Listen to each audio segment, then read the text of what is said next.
ধর্মনগরে কংগ্রেস নেতার বাড়িতে হামলার ঘটনাকে কেন্দ্র করে উত্তপ্ত হয়ে উঠল রাজনৈতিক অঙ্গন। ধর্মনগর ব্লক কংগ্রেস সভাপতি সুবল গোস্বামীর বাড়িতে হামলার প্রতিবাদে সোমবার শহরে বিক্ষোভ মিছিল বের করে কংগ্রেস। পরবর্তীতে থানায় ডেপুটেশন জমা দেন জেলা কংগ্রেস নেতৃত্ব। পরে থানার মূল ফটকের সামনে বসে বিক্ষোভ প্রদর্শন করেন কংগ্রেস কর্মীরা। নেতৃত্বে ছিলেন ধর্মনগর জেলা কংগ্রেসের ভারপ্রাপ্ত সভাপতি দিগ্বিজয় চক্রবর্তী ও কংগ্রেস নেতা চয়ন ভট্টাচার্য। নেতৃত্বের অভিযোগ, পরিকল্পিতভাবেই এই হামলা চালানো হয়েছে। দোষীদের দ্রুত গ্রেপ্তার না করলে বৃহত্তর আন্দোলনের হুঁশিয়ারি দিয়েছেন তারা। হামলার ঘটনায় উত্তেজনা ছড়ালেও এখনো কাউকে আটক করার খবর মেলেনি। তবে তদন্ত শুরু করেছে পুলিশ।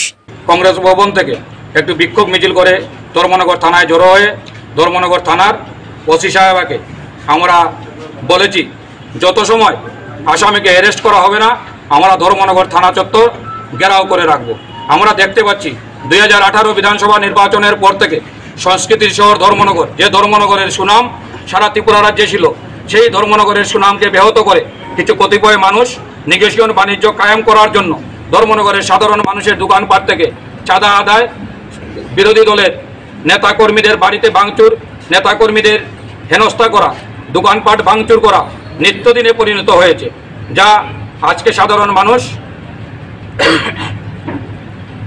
মানুষের পিঠ দেওয়ালে ঠেকে গেছে। Bureau report, D news.